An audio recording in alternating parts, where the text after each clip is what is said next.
ইউনুস আলী নামে একজন রোগীর পরীক্ষার রিপোর্ট অনুসারে নাভির ভিতরের অংশে পুরাতন অ্যাবসেস বা এডিনোমা জাতীয় টিউমার রোগ ধরা পড়ে, যার কারণে রোগীর নাভি দিয়ে মোটা সুতার মতো ময়লা বের হতো। রোগীর মুখেই শুনুন তার বর্ণনা।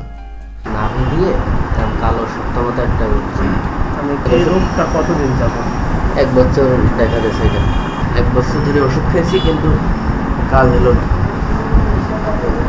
একজন বললে যে অ্যালোপ্যাথিক ডাক্তার, ওটা নাভির তলে যে আবরণ ওটা ঠেলে উঠছে, ভিতরে ঢুকে টাইট করে লুঙ্গি টুঙ্গি বললে কয়দিন ভালো ছিল। এখন ওই রাত্রি মনে করেন পেটের ভিতরে হালকা মাজার এখান থেকে নিয়ে মাঝের সাথে হালকা ব্যথা ব্যথা। অতঃপর রোগী এইচডি হোমিও সদন থেকে চিকিৎসা নিয়ে বিনা অপারেশনে সম্পূর্ণ সুস্থ হন এবং পুনরায় পরীক্ষা করায় সুস্থতা প্রমাণিত হয়। আমার তো বলছিল অপারেশন না করলে ভালোই হবে।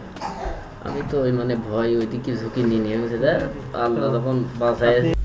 আপনার নিকটস্থ এইচডি হোমিও সদনের ঠিকানা জানতে মোবাইল করুন 01978789494 নম্বরে অথবা লগ ইন করুন www.hdhomeo.com।